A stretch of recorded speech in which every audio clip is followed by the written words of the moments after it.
दोस्तों, क्या हो अगर आप अपने ही अपार्टमेंट में पिछले 10 सालों से कैद हो जाए। अगर आप बाहर निकलते भी हैं तो आपको मार दिया जाता है। ये कहानी भी कुछ इसी तरह की है। शाशा नाम की औरत जो हांगकांग में रहा करती थी, लेकिन अब वो शहर पहले जैसा नहीं रहा। पूरा शहर बर्बाद हो चुका है। वो अपने अपार्टमेंट में लेटी हुई बस वही सोच रही है कि यहाँ से बाहर कैसे निकला जाए।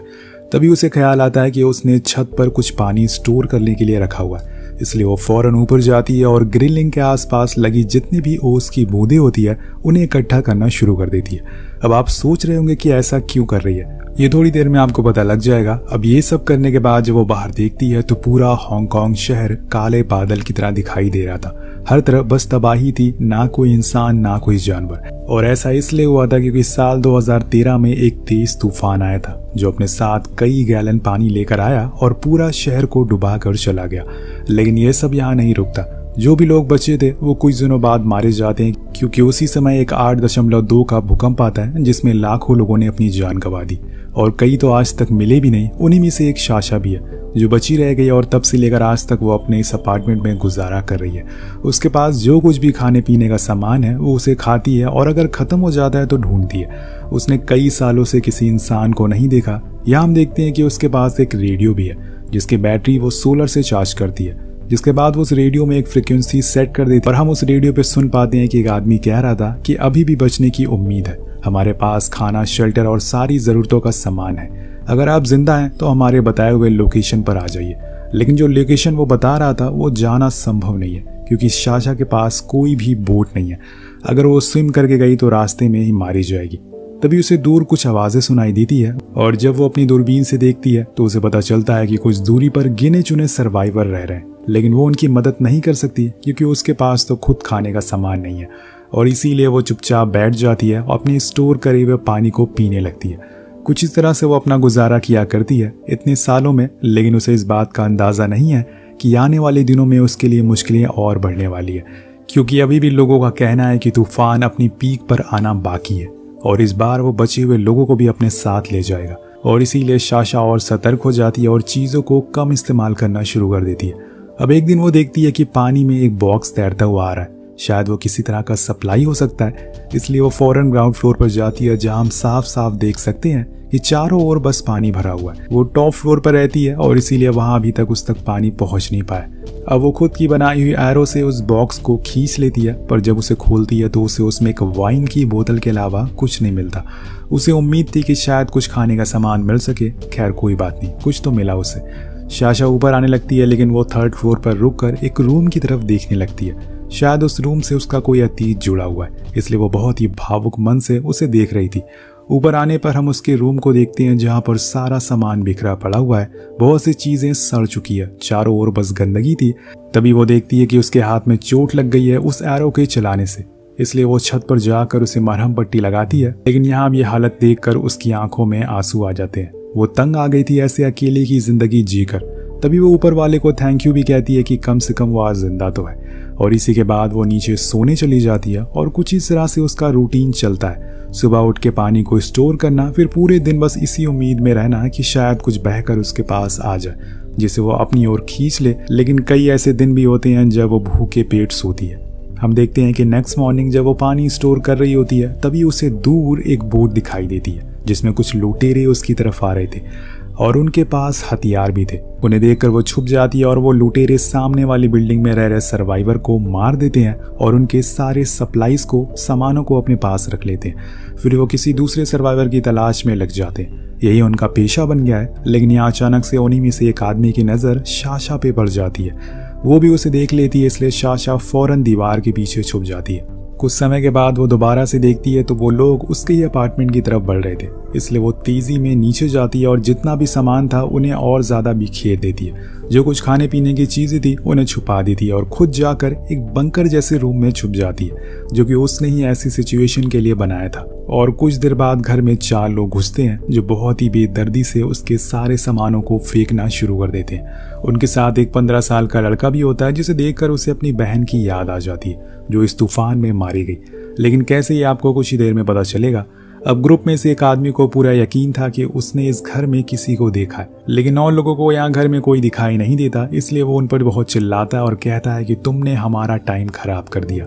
ये घर पिछले 10 सालों से ऐसे ही बंद पड़ा है अंदर साशा उनकी बातें सुन रही थी और उन्हें बहुत ही ज्यादा डरी हुई थी और इसी वजह से वो कांपना शुरू कर देती है, क्योंकि अगर उन लोगों ने उसे पकड़ लिया तो उसके साथ क्या होगा ये अच्छे से हम जानते हैं। अब सब कुछ देखने के बाद वो वापस चले जाते हैं और वो भी बाहर आ जाती है, लेकिन उसे डर है कि वो लोग फिर से आ सकते हैं, इसलिए अब साशा ज्यादातर सामानों को छुपा कर रखती है और ज्यादा सतर्क भी हो जाती है। अब हर रात की तरह उसने उस रात भी बीते कुछ सालों के सपने आते हैं जिसमें उसे अपने परिवार वालों को खो दिया था और इसी डर में उसकी नींद खुल जाती है। वो उठकर फ्रेश हो जाती है और यहाँ हम देखते हैं कि उसने अपने जो भी वेस्ट मटेरियल होते हैं उसे एक बाल्टी में इकट्ठा कर लिया और जब वो ज़्यादा हो जाता है तो वो उसे बाहर चुपके से फेंक देती है, क्योंकि इन लुटेरों को पता चलता है कि ये वेस्ट इंसान का है और वो यहाँ आ सकते हैं और उसे मार सकते हैं। अब वो बाहर देखती है कि आज शायद उसे कुछ मिल जाए और लकीली आज उसे एक बॉक्स तैरता हुआ दिखता है। वो फौरन नीचे जाकर उसे ले आती है और इस बारी उसे अंदर एक हनी जार मिलता है जिसे टेस्ट करने पे पता चलता है कि वो फ्रेश है और ये जानकर वो बेहद खुश होती है। उसे उस बॉक्स में कुछ सड़े हुए फ्रूट भी मिलते हैं जिसे उसे खाना पड़ेगा, क्योंकि ऐसे हालातों में आपको खाना और पानी की अहमियत पता चलती है। उसके चेहरे पर एक स्माइल थी जो ये बयां कर रही थी कि आज का दिन उसका अच्छा गुजरा है। अब उसी दिन उसकी नजर बाहर तैर रहे एक बॉक्स पर पड़ती है जिसके ऊपर एक छोटी बच्ची थी, लेकिन साशा को लगता है कि शायद वो मर चुकी है, इसलिए वो उसे अंदर नहीं लाती और अपने कामों में बिजी हो जाती है। लेकिन रात होने में वो देखती है कि वही बच्ची उसके घर के अंदर आ गई है, यानी कि वो जिंदा थी। और जब वो उसके पास जाती है लेकिन वो बच्ची भागकर दूसरे रूम में चली जाती है और बेड के नीचे जाकर छुप जाती है। पर साशा उसे ढूंढ लेती है और देखती है कि उसने सारा सामान इधर उधर फेंक दिया। जो खाने का सामान था उसने अपने साथ रख लिया है और ये देखकर वो हंसने लगती है। शायद उसकी जिंदगी में इस लड़की के आने से कुछ बदलाव आए या फिर ये उसके लिए एक मुसीबत बन सकती। अब अगले दिन वो देखती है कि उस बच्ची के हाथ में एक एनवलप है जिसके अंदर साशा और उसकी छोटी बहन की फोटो है। वो तुरंत उस फोटो को ले लेती है और छुपा देती है, पर यहाँ हम उसकी आंखों में आंसू देखते हैं। शायद वो उस तस्वीर को नहीं देखना चाहती या फिर जो भी उस तस्वीर में है उसे कोई गहरा अतीत उससे जुड़ा हुआ है। साशा उसके लिए कुछ नूडल बनाती है और वो दोनों छत पर चले जाते हैं और खाते हैं, लेकिन यहाँ साशा उस बच्ची की हरकतें देखकर मुस्कुराने लगती है। इससे उसे थोड़ा सुकून मिलता है। उसने पिछले 10 सालों से किसी और दूसरे से बात नहीं करी है और आज उसके पास कम से कम एक दूसरा शख्स तो है बात करने के लिए। और तभी दोस्तों कहानी पास में जाती है जब शहर में सब कुछ सही चल रहा था। साशा अपने दोस्तों के साथ एंजॉय कर रही थी, वो उन पलों को याद करती है। कहानी प्रेजेंट में आती है और हम देखते हैं कि वो बच्ची आखिरकार अपना नाम बता देती है जो कि था जूलिया। वो आकर साशा के पास सो जाती है और उसे इधर उधर की बातें करना शुरू कर देती है और पूछती है कि आप यहाँ पर कब से रह रही हैं। वो वही बताती है कि 10 सालों से। यहाँ जूलिया अपने बारे में कुछ बताती है कि जैसे उसका परिवार उस सुनामी में नहीं मरा बल्कि कुछ लोगों ने आकर उन्हें मार दिया, क्योंकि वो लोग अलग धर्म के थे और उन्हें लग रहा था कि ये सब हमारी वजह से हो रहा है। पर मेरी मम्मी ने मुझे बॉक्स में बैठा कर बाहर छोड़ दिया और मैं इस तरह आपके पास आ गई। अब साशा कहती है कि घबराओ मत, हम लोग जल्दी ही एक बोट बनाएंगे और यहाँ से कहीं दूर चले जाएंगे। अगले दिन हम दोनों को छत पर देखते हैं, पर तभी जूलिया गेट को लॉक कर देती जिसमें साशा ने टेप लगाकर उसे रोका हुआ था। अब इस चीज से वो बहुत चिढ़ जाती है क्योंकि ये गेट अब नहीं खुलने वाला था और ये भी भूखे ही मारे जाएंगे। लेकिन जूलिया एक वायर की मदद से उसे खोल देती है, जिसे देखकर साशा थोड़ी शॉक थी, पर वो उसे समझाती है कि यहाँ पे किसी भी चीज को टच मत करना, ना ही कोई आवाज करना, क्योंकि बाहर कुछ ऐसे लोग घूम रहे हैं जिन्होंने अगर हमें देखा तो वो मार देंगे। अब नीचे आने पर साशा को कुछ आवाजें सुनाई देती है। जब वो बाहर देखती है तो उसे वहां पता चलता है कि लुटेरे अपनी बोट से इसी तरफ आ रहे हैं और इसीलिए वो फौरन जूलिया को छुपने को कहती है, पर वो लुटेरे वहीं से मुड़कर चले जाते हैं और ये लोग अपनी जान बचा लेते हैं। अब नहाते समय जूलिया साशा से सवाल करती है कि अगर वो लोग यहाँ पर आ गए तो हम क्या करेंगे, तो वो उसे उसी बंकर के बारे में बताती है और कहती है कि हम उसमें छुप जाएंगे। पर यहाँ जूलिया कहती है कि वैसे भी मैं कुछ दिनों में यहाँ से चली जाऊंगी, क्या तुम भी मेरे साथ जाओगी। उसकी ये बातें सुनकर साशा हंसने लगती है और कहती है कि बाहर कुछ नहीं बचा है, सब कुछ खत्म हो गया है और ये घर तो मेरा ही है, मैं भला इसे छोड़कर कहाँ जाऊंगी।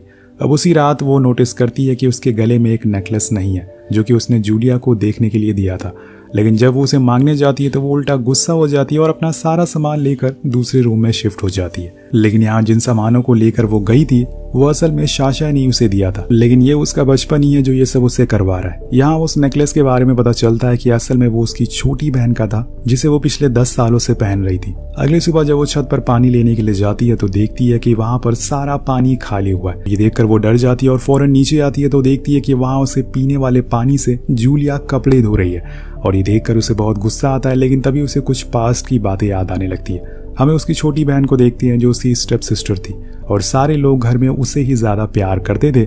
लेकिन ये बात साशा को पसंद नहीं थी, इसलिए वो उसे नफरत करने लगती है और धीरे धीरे करके घर में सभी लोग उससे बोलना बंद कर देते हैं और अपने में ही मस्त रहने लगते हैं। अब यही सब बातें सोचते ही वो बेहोश हो जाती है। या हम उसके पास जूलिया को बैठा हुआ देखते हैं जो उसे होश में लाती है, जिसके बाद वो लोग फिर से ऊपर जाते हैं जो भी पानी था उसे लाने के लिए। लेकिन यहाँ जूलिया सीढ़ियों की लाइट ऑन कर देती है और साशा जल्दी से उसे बंद कर देती है क्योंकि रोशनी बाहर चली गई तो बाहर वालों को पता चल जाएगा कि अंदर कोई रह रहा है। अब पानी लाते समय वो फिर से उसी रूम के बाहर रुक जाती है और यहाँ जूलिया उसे पूछती है कि वहाँ कौन रहता है। साशा को जवाब नहीं देती, पर यहाँ हमें फ्लैशबैक में पता चलता है कि उस रूम में साशा की छोटी बहन रहा करती थी, लेकिन उसके जाने के बाद वो रूम में कभी दोबारा नहीं गई।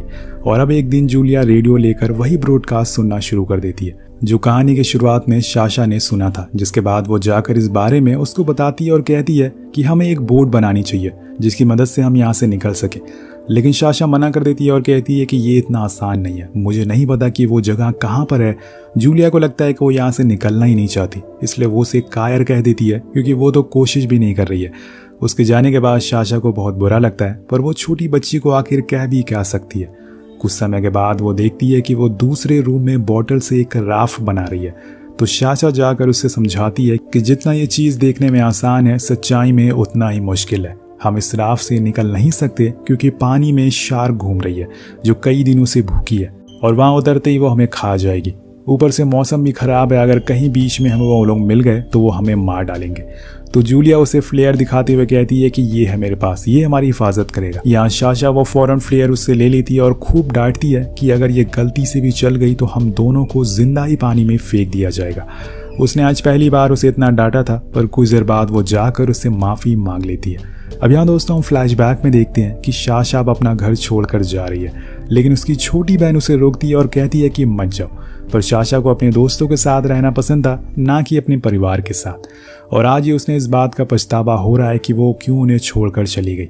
अब प्रेजेंट में हम देखते हैं कि आज कई महीनों बाद बारिश हुई है, जिस वजह से साशा ने सारे बर्तनों में पानी भर लिया। अब वो उसे साफ करके पीने लायक बना रही है, जिसमें जूलिया भी उसकी मदद करती है। आज उन्होंने खाने में नूडल्स भी बनाए हुए हैं क्योंकि आज बारिश हुई है और ये उनके लिए खास है। दोनों बहुत ही खुश हैं। कुछ दिनों के बाद हम देखते हैं कि साशा ने अब एक राफ्ट बनाना शुरू कर दिया, लेकिन उसने इस बारे में जूलिया को भी नहीं बताया। वो उसे सरप्राइज देना चाहती है। उसके आने से पहले उसके दिमाग में ये ख्याल नहीं आया था कि वो यहाँ से कभी भी भाग पाएगी। अब ये सब वो सिर्फ जूलिया के लिए कर रही थी ताकि वो दोनों कहीं दूर जाकर एक परिवार की तरह रह सके। कुछ समय के बाद वो राफ्ट बनकर तैयार हो जाती है और ये देखकर जूलिया बहुत ही खुश होती है। दोनों धीरे धीरे करके अपने सामानों को रखना शुरू कर देते हैं, जिसमें ज्यादातर सामान खाने पीने का था, क्योंकि उन्हें नहीं पता कि यह सफर कितना लंबा होने वाला है। अब साशा को बस सही समय का वेट था, इसलिए वो छत पर जाकर देखती है और तभी उसे दूर उन लुटेरों का शिप दिखता है जो इनकी तरफ आ रहे थे। इसलिए फौरन अपने सारे सामानों को बिखेर देती है और साशा जाकर जूलिया को उसी बंकर में छुपा देती है। लेकिन उसे बाहर ही रहना पड़ता है क्योंकि उसमें बस एक ही बंदे की जगह थी। ये देखकर जूलिया रोना शुरू कर देती है, लेकिन यही हकीकत है। पर साशा जाकर अपनी छोटी बहन के रूम में छुप जाती है और यहाँ हम उस समय का फ्लैशबैक देखते हैं जब पूरी दुनिया में ये तबाही आ रही थी। हर तरफ बस हाहाकार और पानी के अलावा कुछ नहीं था। उस समय पर साशा और उसकी बहन एक साथ थे, लेकिन वो अपनी बहन को नहीं बचा पाई और खुद बच गई। इस बात का गिल्ट उसे आज तक है और जिस वजह से इस बारी वो ये गलती दोबारा नहीं करना चाहती।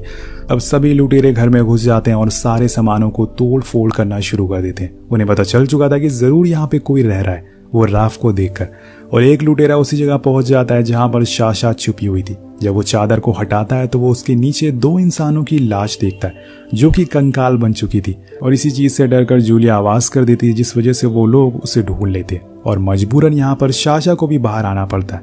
लेकिन यहाँ वो हार मानने वाली नहीं थी। उसके पास ये आखिरी मौका है, इसलिए वो अपने पास रखी उस फ्लेयर को उसी आदमी के मुंह पर चला देती है जो उसे मारने की कोशिश कर रहा था। अब यहाँ दोस्तों उसे उन सभी से लड़ना होगा। आज वो बहुत ही ज्यादा गुस्से में है। पहले तो एक आदमी को चाकू से मारती है और तभी दूसरा आदमी उसे पकड़ लेता है, लेकिन वो भी उसे अपने आरों से चारों खाने चित कर देती है। बचा है आखिरी आदमी जिसको जूलिया संभाल लेती है। वो आदमी छत पर अपने सभी साथियों को बुला रहा था, लेकिन जूलिया उसे धक्का दे देती है, जिससे वो सीधा पानी में गिर जाता है और वहां गिरते ही एक शार्क उसे अपने साथ ले जाती है। अब सभी लुटेरे यहाँ पर मर चुके थे और अगली सुबह वो दोनों उन्हीं लुटेरों की बोट लेकर वहां से निकल जाते हैं। बोर्ड पर लगे रेडियो को जब साशा ऑन करती है तो उसमें उसी ब्रॉडकास्ट के बारे में बताया जा रहा था। अब वो लोग भी उसी लोकेशन की ओर बढ़ना शुरू कर देते और इसी तरह से उन्होंने अपनी और जूलिया की दोनों की जान बचा ली। दोस्तों, अगर इन फ्यूचर कभी ऐसी आपदा में आप फंस जाएं और पूरी दुनिया खत्म होने वाली हो तो आखिरी बार आप किससे बात करना चाहेंगे? कमेंट में जरूर बताइएगा। मिलते हैं अगली वीडियो में। Peace out.